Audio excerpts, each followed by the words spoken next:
Hello there everyone, welcome back to our channel again. In today's video, you are going to see how to take a long scrolling screenshot on Samsung phone.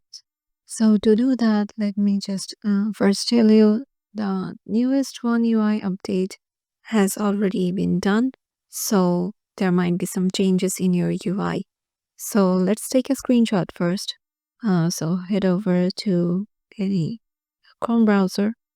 And suppose I want to take a screenshot of it along one. So I'll take a screenshot first. And there is an option of down.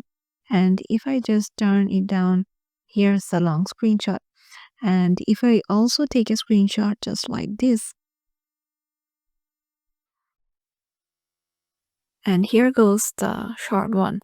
And if I head over to my store gallery, and here you can see this is the short screenshot, and here is the long one.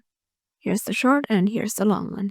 So yeah, this is how you can just take a long screenshot on Samsung phone.